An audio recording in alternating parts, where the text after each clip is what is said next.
Hi, welcome to the Australian Institute of International Affairs.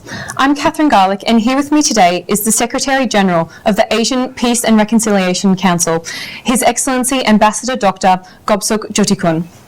Thank you for joining me, Your Excellency. It's my pleasure. Thanks to be here. Okay, so first I'd like to start with a general question. Could you tell us a bit about the activities of the Asian Peace and Reconciliation Council? Yes, well, it's a fairly new organization. It was set up about 2.5 years ago. We have 24 members who are former heads of state, heads of governments, ministers, who are giving their time to try to promote peace and reconciliation in Asia. It's not confined to Asian leaders, of course. We have 3 from Europe, for example. We have 1 from Latin America, former President of Chile, Mr. Lagos. We have Mr. Romano Prodi from Europe, Mr. Kutzenbauer, former Chancellor of Austria, and such figures. The former President of Timor-Leste, the Nobel Peace Laureate, President Ramos Horta, Prime Minister Badawi of Malaysia. So a range of personalities who we thought in their semi-retirement would be good for promoting peace and reconciliation. Based on this kind of Asia-Pacific culture that we have, that we continue to respect elders, we value the wisdom, their experience, and of course in practical terms they have the connections built up through a long life of service, of meeting people, of international contacts. So we thought that this could be a resource for peace in the region, that these former leaders who know present leaders, many of whom are their proteges, following them into office, could be useful when there are crises, when there are issues, when there are misunderstandings that of course can arise. They can pick up the phone, have a quiet chat, or even fly down and talk to people quietly. So we do things quiet diplomacy. There's no press conference at all. We're not a think tank. We don't issue any papers. Usually we don't give any interviews, so this is a unique opportunity. Thank you. Because we realize that for the AIIA, it's an educational, it's sort of information sharing, and which serves the purpose of creating understanding, and which of course is the basis for reconciliation, which is also then the basis for peace. So we have to build up on those layers, value added. And we are here in Canberra at your office here to try to seek cooperation with the AIIA to try to get that sense of a peace culture going in this region. At a time, I think, when there are a lot of questions, more questions than answers. What is going to be the security architecture for Asia Pacific in the 21st century? What is going to be the economic architecture, for example? And what would you say is the role of economic linkages? Do you think they could promote peace and reconciliation in the Asia Pacific region? I believe so. I believe this is something that, first of all, is non-ideological. Secondly, it gets directly to the daily lives of people. How they live, their hopes for the future, what they can offer their children, their family, in terms of the economic development. So if we can use that as an alternative to ideological conflict, territorial conflict, the national interests as such, security interests, I think if there are questions about what would be the security architecture for Asia Pacific in the 21st century, in the meantime, as we try to work through that, if we can get the economics and the trade going, investment, tourism, exchanges going, I think that would help. That would help provide the answers to the question of what is going to be the security architecture for this region in the 21st century. Because, of course, we have, as we all realize, the sense of change coming. the rise of China. It's we all have to adapt to that. We have to accommodate in what way. That is, of course, the question. Changes, a generational change, even a millennial change, because we've been used to, perhaps since at least since the Second World War, Pax Americana in this region. But now China is offering a different kind of pattern, a rise, as the President of China says, a peaceful rise. Let's grow together. Let's develop together. Let's enjoy the economic benefits together. And so we have to build up on that, reinforce that, and see whether that would be sufficient. Would that then also be the security architecture that we're trying to look for? Would the security architecture no longer be as it was in the past, in terms of alliances, in terms of groupings, in terms of military balance? Would the economic architecture, the trade, investment, other cooperation counter that? To rebalance or reform even the thinking?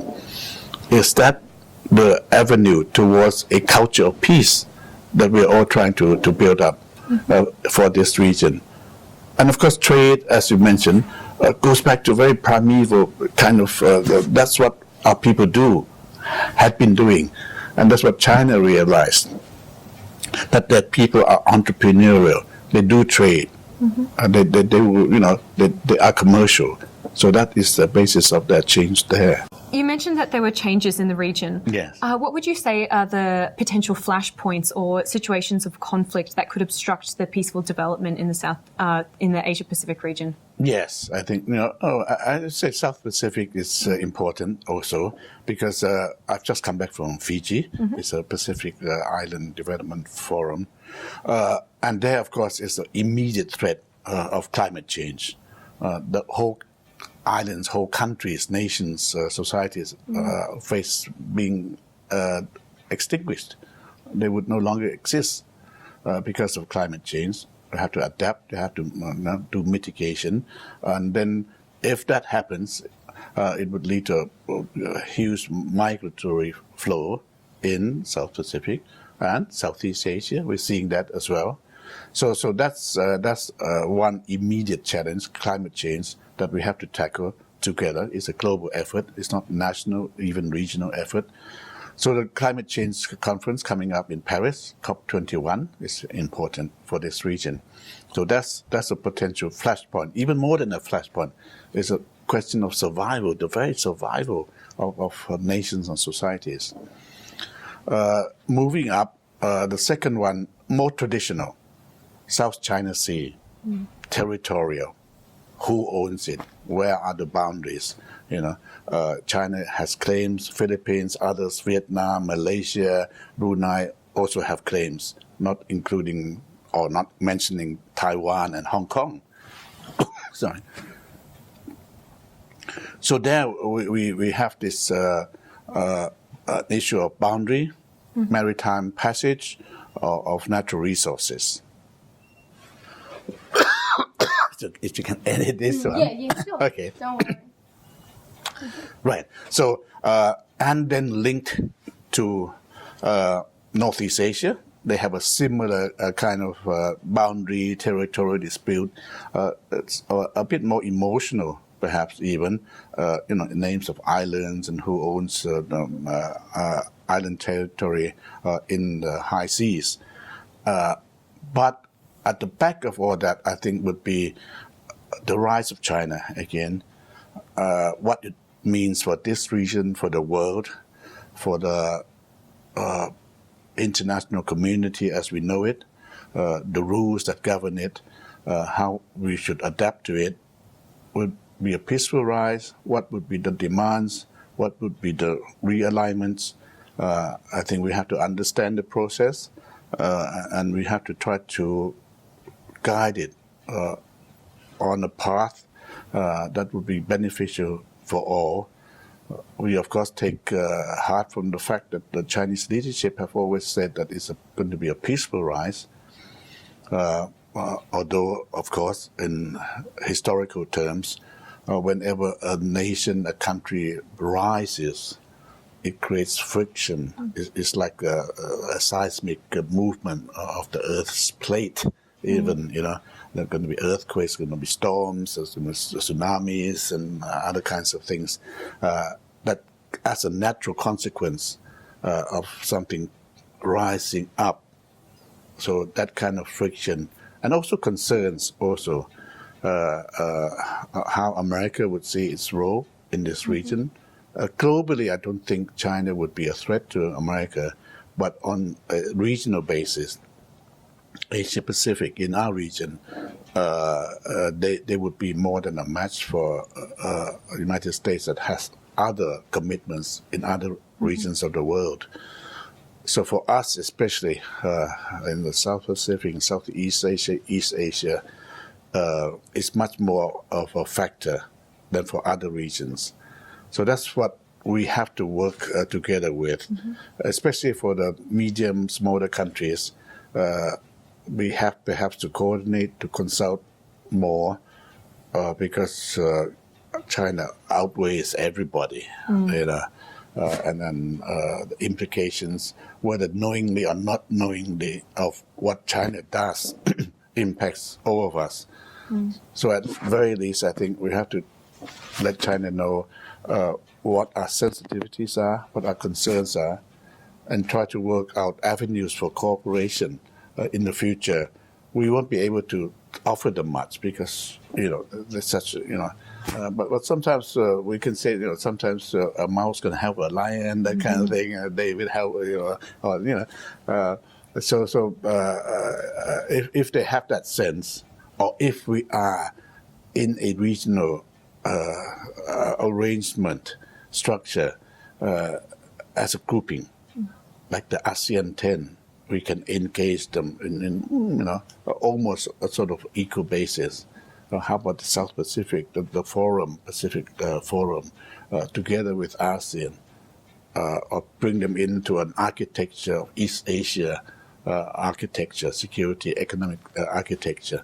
So those, I guess, as you said, what the potential conflict points, flashpoints in the region are. I think we all share the same concerns, the outlook as we look out. But again, at this time, there's still more questions than answers. And I think we all have to work to find the best possible way forward for all of us by trying to provide more answers, more options, and to paint a clearer picture. So for us, APRC, we try to tell people that our own people, societies in the countries that we represent, that in the shadow of despair, we have to try to discern the contours of hope for the future, and try to discern those contours and try to bring it about would be the task of, I think, institutions, organizations like ours, to bring people who have particular knowledge of certain issues, of areas, and who have a sense of responsibility for the next generation that is coming, to provide them that sense of hope, that the future does belong to them, and that it can be a future of peace, of understanding, of harmony and cooperation. Great. What role do you think Australia has to play, if any, in promoting peace and reconciliation in the Asia Pacific? Well, we believe Australia is in a unique position. It's a country that has, of course, a traditional culture, Western values, but it's located in this region, in South Pacific, next door to Asia. In fact, it is part of Asia. And more your population mix are people who come from this region, who have come outside of Australia, perhaps born outside, parents born outside. So that's a unique mix, population, culture, geographical location. We hope and we believe and we do trust that Australia has a sensitivity to issues in the region and a deeper understanding than those far away, and that you can understand, you can adjust, you can walk in our shoes, basically, more than others elsewhere. But you are the same, but not the same. And that's the uniqueness. If you were just another Asian country, that would not give value to what you do and what you can contribute. So I hope that you could continue to be part of the region, feel yourselves that you have a role to play, and that you can help to discern as well as to create this future that we're all trying to work towards. Thank you very much, Dr. Thank you. Kobsak. Catherine, thank you. The Australian Institute of International Affairs wishes you all the best with your work in the Asian Peace and Reconciliation Council. Thank you very much. Thank you. Thank you very much for watching. For more analysis and information on upcoming events, please visit the Australian Institute of International Affairs website at internationalaffairs.org.au.